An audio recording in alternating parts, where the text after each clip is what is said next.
2024 लोकसभा का चुनाव इस बार कौन सी पार्टी जीतेगी, ये एक बड़ा सवाल है। एक तरफ बीजेपी जहां इस बार 400 पार का दावा कर रही है, तो वहीं दूसरी तरफ कांग्रेस इस चुनाव में बीजेपी का सूपड़ा साफ करने की बात कह रही है।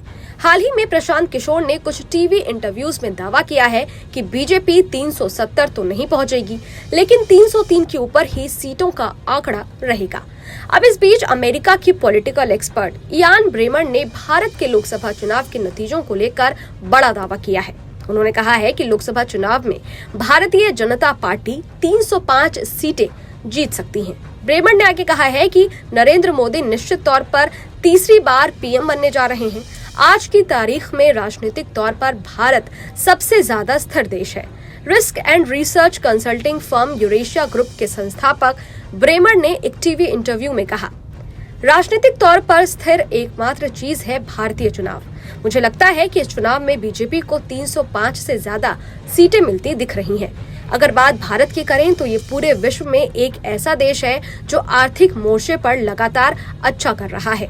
मैं आपसे साफ कर देना चाहता हूं कि जहां तक बात व्यवस्था की वैधता को लेकर है तो इसमें कोई संशय नहीं है।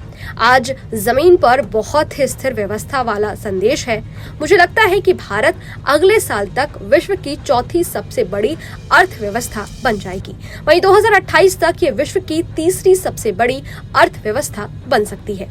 भारत के लोकसभा चुनाव को लेकर उनकी भविष्यवाणी के बारे में सवाल पर ब्रेमर ने कहा कि यूरेशिया ग्रुप की रिसर्च से पता चलता है कि बीजेपी 295 से 315 सीटें जीतेगी। उन्होंने कहा, मेरी रुचि दुनिया के सभी चुनावों में है। भारत जो सबसे बड़ा लोकतंत्र है, यहाँ सबसे सहज बदलाव हुआ है।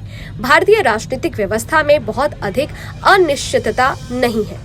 करीब तय है कि मोदी निश्चित रूप से मजबूत आर्थिक प्रदर्शन और लगातार सुधार के दम पर तीसरे कार्यकाल के लिए जीतने जा रहे हैं, जो कि भव्य योजना में बहुत ही स्थिरता से जुड़ा संदेश है।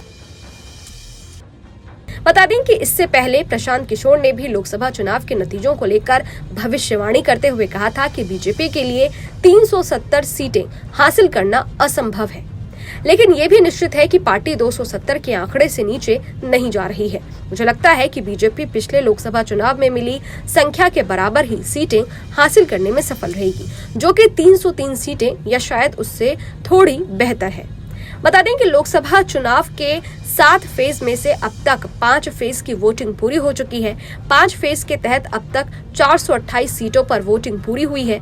अब बाकी बचे सीटों पर 25 मई और 1 जून को वोटिंग होनी है। इस चुनाव के नतीजे 4 जून को सामने आएंगे, जिसके बाद पता चलेगा कि देश में किस पार्टी की सरकार बन रही है। खैर, ये वीडियो आपको कैसा लगा? इस वीडियो पर आपकी क्या राय है? कमेंट बॉक्स में जरूर बताइएगा। देश और दुनिया की तमाम खबरों के लिए देखते रहिए न्यूज नेशन डिजिटल। शुक्रिया।